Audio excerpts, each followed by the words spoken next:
រឿងកែវមរកតព្រះកែវមរកតជាមរកតរបស់ប្រទេសកម្ពុជាព្រះកែវមរកតកើតឡើងនៅក្នុងពុទ្ធសករាជ500កើតដោយអានុភាពរបស់ព្រះនាគថេនសេរៈជាព្រះអរហន្តដែលគង់នៅក្នុងអសោការាមនៃឯក្រុងបាតលីបុត្រដែនមគធៈព្រះអរហន្តអង្គនេះមានព្រះបំណងចង់កសាងព្រះពុទ្ធបដិមាបំណងនោះក៏បានជ្រាបដល់ព្រះឥន្ទហើយព្រះឥន្ទទ្រង់ជ្រះថ្លាក្នុងការកសាងនោះដែរទើបបានត្រាស់ប្រើវិសកម្មទេវបុត្រឲ្យទៅយកកែវមណីចោតិនៅឯភ្នំវេបុលដែលពួកកំផន់ថែរក្សាហើយពួកកំផន់មិនហ៊ានថ្វាយកែវមណីចោតិនោះឡើយដោយខ្លាចក្រែងមានស្ដេចចក្រពត្រាធិរាជកើតឡើងមិនបានយកកែវមណីចោតិទៅថ្វាយនឹងបែកក្បាលជា7ចំណែកបានន័យថាកំផន់ហ្នឹងគាត់មានតួនាទីមួយថែរក្សាកែវមណីចោតិហ្នឹងណាអញ្ចឹងនៅពេលដែលមានស្ដេចចក្រណាមួយកើតឡើងអញ្ចឹងទៅកំផន់ត្រូវតែយកកែវហ្នឹងទៅថ្វាយដល់ស្ដេចចក្រពតអញ្ចឹងដល់ពេលអត់មានកែវអញ្ចឹងទៅកំផន់ហ្នឹងត្រូវរងគ្រោះបែកក្បាលជាវិភាគអញ្ចឹងហើយកំផន់ហ្នឹងមិនព្រមអនុញ្ញាតឲ្យនៅកែវមណីចោតិនោះទេហើយវិសកម្មទេវបុត្រក៏បានត្រឡប់ទៅក្រាបទូលដល់ព្រះឥន្ទតាមដំណើរនោះឯងចំណែកឯព្រះឥន្ទការបើមិនបាននៅកែវមណីចោតិនោះហើយទើបស្ដេចយាងទៅកាន់ភ្នំវេបុលជាមួយនឹងវិសកម្មទេវបុត្រពួកកំផន់ទាំងឡាយក៏បានក្រាបទូលតាមហេតុដែលថ្វាយមិនបាននោះឯងព្រះឥន្ទបានសួររកកែវដទៃទៀតដែលល្អបន្ទាប់នឹងកែវមណីចោតិពួកកំផន់បានក្រាបទូលថាមានកែវមរកតមួយដុំពណ៌ដូចត្រួយចេកនៅឯបាតភ្នំវេបុលតែជាកែវដែលឥតម្ចាស់នោះទេ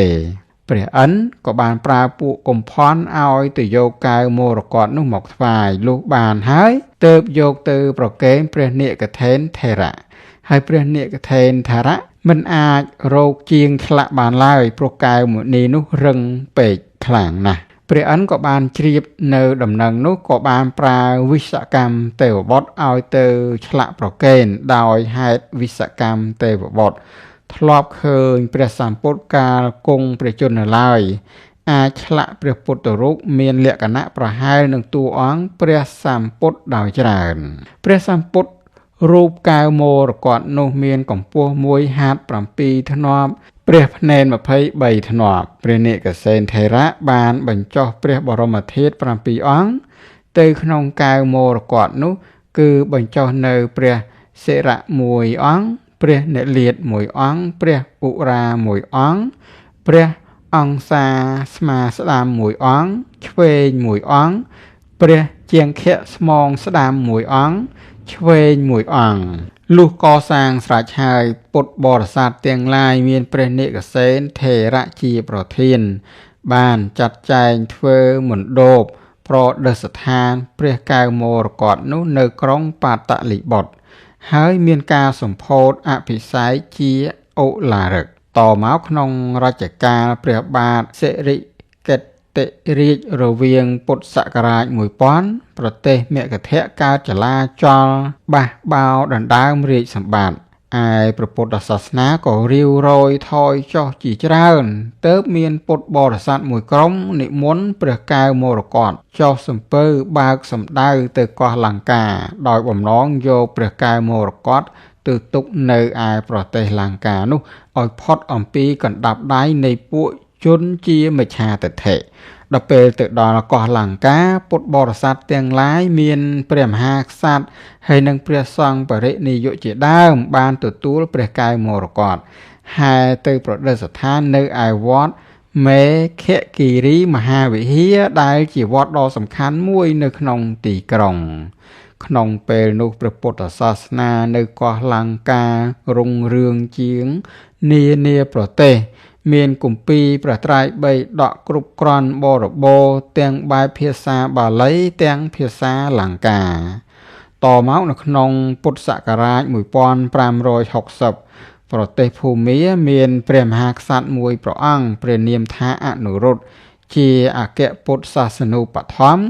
ក៏ទ្រង់បានជ្រាបថានៅឯកោះលង្កាមានព្រះត្រៃបីដកជាប់បរិបូរទៅទ្រង់ឲ្យតាក់តែងសំពៅពីរហើយស្ដេចយាងចុះសំពៅទៅលង្កាទ្វីបជាមួយនឹងអ្នកប្រាជ្ញជាច្រើនរូបមានទាំងបព្វជិតទាំងក្រហោះដើម្បីចម្លងព្រះត្រៃបីដកដល់ពេលទៅដល់កោះលង្កាហើយស្ដេចយាងចូលទៅកល់ព្រះចៅកោះលង្កាដែលមានព្រះនាមថាលង្កិសររាជព្រះចៅកោះលង្កាទ្រង់ធ្វើបដិសន្ធារៈយ៉ាងខ្ពង់ខ្ពស់លុះទទួលបដិសន្ធារកិច្ចរួចហើយស្ដេចក៏យាងទៅថ្វាយបង្គំព្រះសង្ឃបរិនិយោគនៅឯវត្តមេខគិរីមហាវិហារសុំចម្លងព្រះត្រៃបីដកជាភាសាបាលីមួយចប់ភាសាលង្កាមួយចប់ចម្លងស្រេចរួចបាច់អស់ហើយព្រះបាទអនុរុទ្ធទ្រង់សុំព្រះកែវមរកតយកទៅប្រឌិស្ថានទុកនៅប្រទេសភូមាជាទីរលឹកព្រះបាទលង្កិសររាជបានថ្វាយព្រះកែវមរកតដល់ព្រះបាទអនុរុទ្ធតាមសេចក្តីស្នើសុំនោះទើបព្រះបាទអនុរុទ្ធត្រាស់បង្គាប់ឲ្យជញ្ជូនព្រះត្រៃបីដកភាសាបាលីដាក់សំពៅមួយព្រះត្រៃបីដកភាសាលង្កានិងព្រះកែវមរកតដាក់សំពៅមួយអញ្ចឹងបានន័យថាពីរសំពៅហ្នឹងដាក់ផ្សេងគ្នាណាសំពៅទី1ដាក់នៅព្រះត្រៃបិដកជាភាសាបាលីហើយសំពៅមួយទៀតដាក់នៅព្រះត្រៃបិដកដែលជាភាសាលង្កានិងព្រះកែវមរកតចំណែកឯព្រះអង្គគង់សំពៅដែលដាក់ព្រះត្រៃបិដកភាសាបាលីសំពៅទាំងពីរបានបើកបរចេញអំពីកោះលង្កាដើម្បីសម្ដៅទៅប្រទេសភូមាដល់ពេលទៅដល់ពាក់កណ្ដាលផ្លូវមហាសាគរសំពៅដែលតម្កល់ព្រះត្រៃបីដកភាសាលង្កាហើយនិងព្រះកែវមរកតត្រូវបានខ្យល់ព្យុះបោកបក់រសាត់មកជាប់នៅឯត្រើយសមុទ្រត្រង់ឯជាយខេត្តបន្ទាយមាសនៃប្រទេសកម្ពុជាភាគខាងត្បូង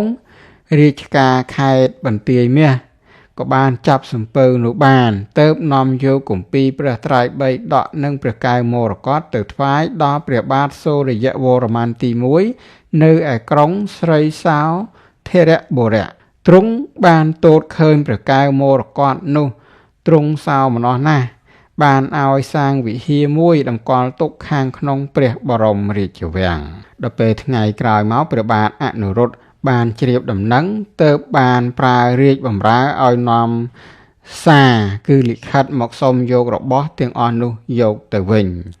ឯព្រះបាទសូរ្យវរ្ម័នទី1បានប្រគល់តែព្រះត្រៃបិដកឲ្យវិញតែទ្រង់ទុកព្រះកែវមរកតពុំបានថ្វាយដល់ព្រះបាទអនុរុទ្ធព្រះចៅភូមានោះឡើយព្រោះព្រះអង្គសពព្រះហឫទ័យសោមនស្សរីករាយជ្រះថ្លាចំពោះព្រះកែវមរកតនោះក្រៃពេកព្រះកែវមរកតក៏បានមកជាមរតកប្រទេសកម្ពុជាក្នុងវេលានោះដោយសេរីឥតបានដឹងបានប្រាថ្នាឬសុំពីសំណាក់បុគ្គលណាឡើយ